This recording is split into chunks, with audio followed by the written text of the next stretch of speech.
Hello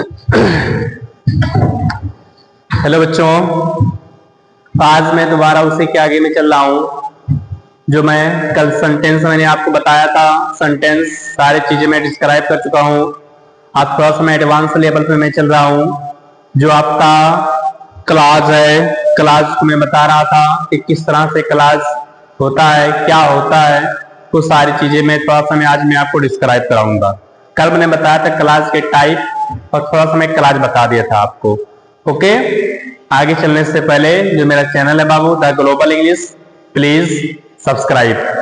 okay, चलिए let's start new topic. Class देखिए, मैंने कल बताया था आपको क्लास क्या होता है।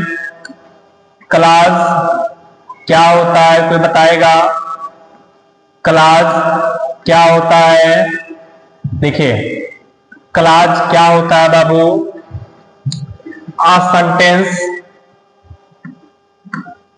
सेंटेंस या क्लास लिख सकते हैं। It is that at least contains one subject and one verb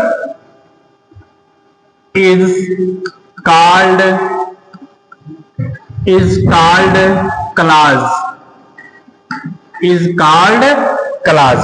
देखो बाबू, होता क्या ये क्लास होता क्या है? ये कहता है इट इज दैट, या वह होता है at least contains one subject and one verb.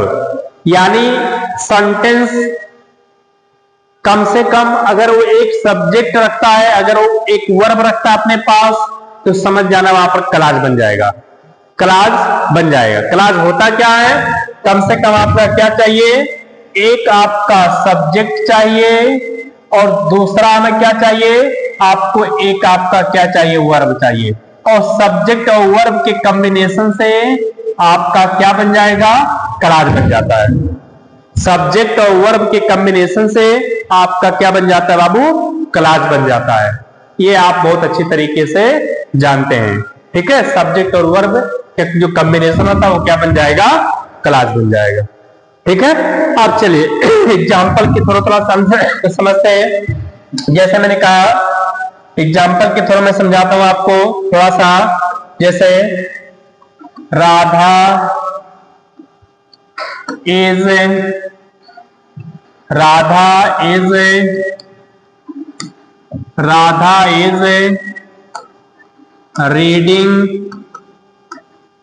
Reading her book. Radha अपना किताब पढ़ रही है। राधा अपना किताब पढ़ रही है। देखो इस सेंटेंस से अगर मैं सब्जेक्ट में पूछूंगा तो आप बताएंगे सर जी क्या है? सब्जेक्ट है, ये राधा सब्जेक्ट है, ये आप बताएंगे सही है, ये सब्जेक्ट बताएंगे। अगर मैं इसका वर्ब पूछूंगा तो आप बताएंगे सर जी ये पूरा आपका क्या है? वर्ब है। तो सब्जेक्ट और वर्ब के कॉम्बिनेशन से क्या बन गया आपका? क्लास बन गया। सब्जेक्ट और वर्ब के कॉम्बिनेशन से क्या बन गया? क्लास बन गया, सही है। दूसरा, he told me that he was a good boy। he was a good boy। चलिए देखते हैं क्या है। यहां पर एक सब्जेक्ट है, यहां पर एक वर्ब है। ये सब्जेक्ट और वर्ब मिलके क्या बना दिया? इसने क्लास बना दिया। यहां पर देखो ये सब्जेक्ट गया, ये वर्ब गया, ये सब्जेक्ट और मिलके बना दिया एक क्लास यहां बना दिया। अब सुनो, देखो समझो मैं क्या समझाने की कोशिश कर रहा हूं। ये दैट आपका कनेक्शन है। दैट आपका क्या है? कनेक्शन है। अब कोई पूछे अच्छा ये बताओ, अगर मैं कहूं कि ये कितने सेंटेंस है, अगर मैं आपसे क्वेश्चन करूं कि यहां पर आप बताइए कि यहां पर कितने सेंटेंस हैं, तो यहां पर आप कितने सेंटेंस बताएंगे? ऐसा मत कर देना कि एक सेंटेंस, सर जी 2 सेंटेंस। नहीं बाबू, ये एक ही सेंटेंस है, ये एक ही सेंटेंस है, लेकिन क्लाज यहाँ 2 है। एक क्लाज यहाँ पे और दूसरा क्लाज यहाँ पे, तो एक एक 2 क्लाज हो गए। ये सेंटेंस में टोटल कितने क्लासेस हैं? 2 क्लासेस है इसमें। अब सुनो कैसे समझोगे। देखो ये आपका कंजक्शन है, दैट आपका कंजक्शन है। कभी भी याद रखो, कितना भी बड़ा सेंटेंस क्यों ना हो, अगर उसका सब्जेक्ट है तो उसका वर्ब कंफर्म रहेगा। जितने सब्जेक्ट जितने वर्ब, जितने क्लास बनते हुए चले जाएंगे। तो याद रखो बाबू, एक और एग्जांपल मैं देता हूं। I met a boy whom I gave 100 rupees. I gave 100 rupees. ये देखो ये सब्जेक्ट और ये वर्ब, सब्जेक्ट और वर्ब मिलके ये बना दिया आपका क्लास बना दिया। सही है। ये सब्जेक्ट आई सब्जेक्ट है, गेव वर्ब है, सब्जेक्ट और वर्ब मिलके इसने क्या बना दिया? एक क्लास इसने बना दिया। तो बताओ इसमें कितने सेंटेंस है? सेंटेंस कितने हैं बाबू इसमें सेंटेंस आपके कितने हैं? इसमें सेंटेंस है आपके हैं कितने? सेंटेंस तो आपके कितने? एक है, लेकिन क्लाज इसमें कितने हैं? 2 है। सेंटेंस कितना भी बड़ा हो सकता है, यहां से दिल्ली तक हो सकता है, लेकिन सेंटेंस हमेशा एक ही रहेगा। याद कर लेना। बहुत बच्चे गलती कर देते हैं, कंजक्शन से पहले एक सेंटेंस मान लेते हैं और कंजक्शन के बाद एक सेंटेंस मान लेते हैं, समझ जाते हैं कि उसमें 2 सेंटेंस है। ऐसा नहीं है बाबू, ऐसा बिल्कुल भी नहीं है, ऐसा बिल्कुल भी नहीं है। याद कर लेना, वो क्लाज हो सकते हैं, यानी प्रत्येक सेंटेंस क्लाज हो सकता है। अच्छा ऐसे मैंने लिखा, एक मैंने आपसे ऐसे मैंने कहा ही ईट्स, मैंने लिखा आपसे ही ईट्स, यहां पर मैंने लिखा ही ईट्स। अगर मैं कहूं कि क्या ये सेंटेंस है, तो कहोगे सर जी ये सेंटेंस नहीं है, लेकिन यहाँ क्लाज है। ये सब्जेक्ट और वर्ब मिल करके इसने बना दिया, क्लाज बना दिया। क्या बना दिया इसने? क्लाज बना दिया। तो यू कैन से दैट कि every sentence can be clause हो सकता है, but every clause can not be a sentence. प्रत्येक क्लाज सेंटेंस नहीं हो सकता है, क्योंकि क्लाज को सिर्फ सब्जेक्ट और वर्ब की जरूरत है बस, उसको ऑब्जेक्ट और कॉम्प्लीमेंट की जरूरत नहीं पड़ेगी कि ऑब्जेक्ट और कॉम्प्लीमेंट आएगा तभी वो क्लाज होगा, अदरवाइज क्लाज सेंटेंस होगा, अदरवाइज सेंटेंस नहीं होगा। ऐसा बिल्कुल भी नहीं है बाबू, याद कर लो। ठीक है, तो सुनो याद रखो बाबू, इसको थोड़ा सा नोट डाउन आप कर लीजिए, इसको आप नोट डाउन कर लीजिए प्लीज, नोट डाउन इट। बहुत इंपॉर्टेंट टॉपिक है बाबू, ये एग्जाम में भर भर के पूछता है। एरर इससे आते हैं, बहुत सारे एरर आते हैं, मैं आपको बताऊंगा। चलिए आगे देखते हैं क्या है इसमें। जैसे देखिए, याद रखिए बाबू, अगर सेंटेंस तो हमेशा एक ही रहेगा, सेंटेंस हमेशा एक ही रहेगा। याद कर लेना, अगर कंजक्शन आपका 0 है, कंजक्शन आपका 0 है, तो याद कर लेना क्लाज आपका 1 होगा। और अगर आपके कंजक्शन 1 हो गए, तो क्लाज आपके कितने हो जाएंगे? क्लाज आपके 2 हो जाएंगे।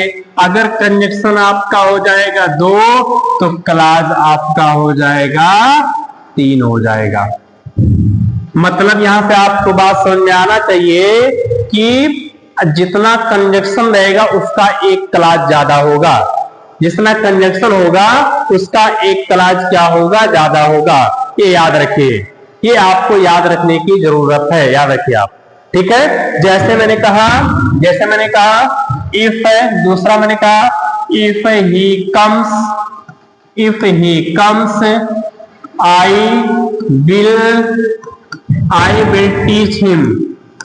I will teach him। चलिए इसमें बताइए, देखिए यहां पर एक सब्जेक्ट है और यहां पर वर्ब है। ये सब्जेक्ट और वर्ब, याद देखो यहां पर एक सब्जेक्ट है और यहां पर वर्ब है। सब्जेक्ट और वर्ब मिलके क्या बना दिया? सब्जेक्ट और वर्ब मिलके क्या बना दिया बाबू? क्लास बना दिया। और सब्जेक्ट और वर्ब मिलके क्या बना दिया? क्लास। अब कहोगे सर जी ये तो सेंटेंस एक ही यहाँ का कंजक्शन हुआ था। आपने कहा कंजक्शन अगर एक होगा तो क्लाज, अगर कंजक्शन एक होगा तो क्लाज इसमें दो होंगे, क्लाज इसमें दो होंगे, तो कंजक्शन कहाँ है? अक्सर बच्चे सोचते हैं कि कंजक्शन बीच में आता है। अक्सर बच्चे क्या सोचते हैं कि कंजक्शन कहीं बीच में आता है, ऐसा बिल्कुल नहीं है बाबू। कंजक्शन ये आपका है, कंजक्शन पहले भी हो सकता है। कंजक्शन पहले रहेगा तो बीच में कामा होना जरूरी है, it is very important. Okay, तो ये समझ सकते हैं कि देख सकते हैं ये किस तरह से मैंने आपको क्लाज और क्या नाम से सेंटेंस में डिफरेंस मैंने बताया कि प्रत्येक सेंटेंस आपका क्लाज हो सकता है, लेकिन प्रत्येक क्लाज का सेंटेंस नहीं हो सकता है। और जितना कंजक्शन होगा उसका एक प्लस मान के चलना आपका क्लाज होगा। एक कन्फर्म है, देयर इज नो डाउट।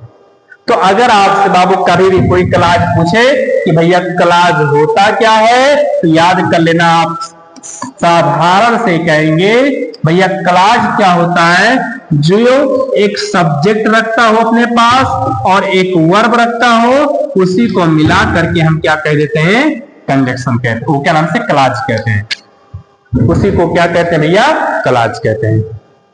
ठीक है, कितना भी बड़ा सेंटेंस क्यों ना लिखा हो, जितना है आपका कंजक्शन होगा उतना है आप उससे एक ज्यादा आपका क्लाज होगा। ठीक, किसी प्रकार की कोई दिक्कत तो आप बताइए, इसमें किसी को कोई दिक्कत है तो आप बताइए। ओके, ये क्लाज का डेफिनेशन था, क्लाज मैंने बता दी। क्लाज को आप कैसे फाइंड आउट करेंगे, क्लाज को कैसे आप फाइंड आउट करेंगे ये मैंने बता दिया। जितना सब्जेक्ट होगा उसका उतना वर्ब होगा, इस बात को याद रखना आप। ओके, चलिए आगे चलते हैं, थोड़ा सा प्रोसेस में और आगे चलते हैं। मैंने कल बताया था क्लाज के मैंने जो है मैंने डेफिनेशन मैंने बताया था, क्लाज के काइंड्स मैंने बता दिया था मैंने कल ही। चलिए काइंड देखते हैं क्लाज के। पहला मैंने बताया था मेन क्लाज। पहला मैंने क्या बताया था आपको कि मेन क्लाज क्या होता है। मेन क्लाज क्या होता है, मेन क्लाज मैंने आपको बता दिया था। मेन क्लाज देखिए क्या होता है, it is that clause, it is, इसको मैं डेफिनेशन में थोड़ा सा कलर चेंज कर दूं, it is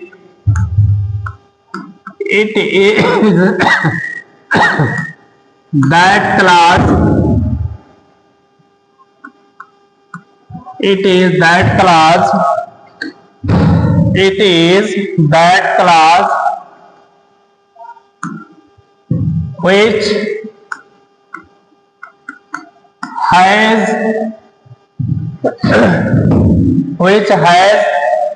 no requirement of any other class to complete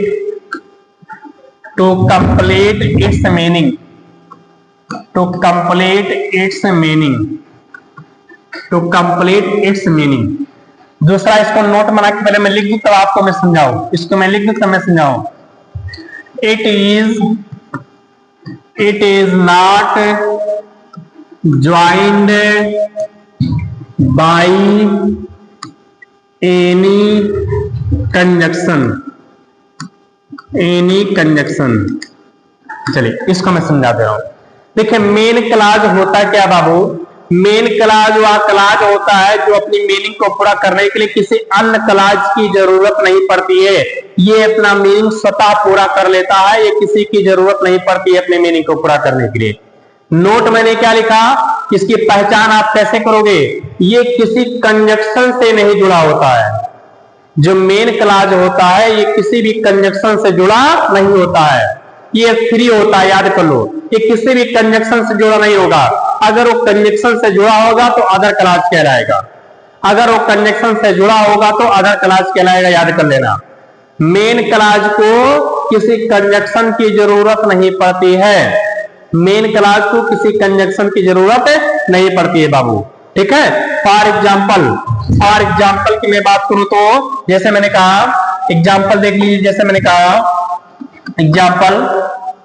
मैंने कहा कि राम told me that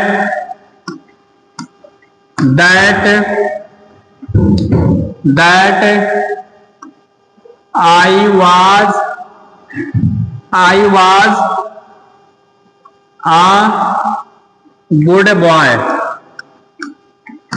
चलिए अगला देखते हैं क्या आप दूसरा एग्जाम्पल, इसमें आप बताएं कौन सा मेन क्लॉज है कौन सा अदर क्लॉज है। दूसरा example, he asked me if I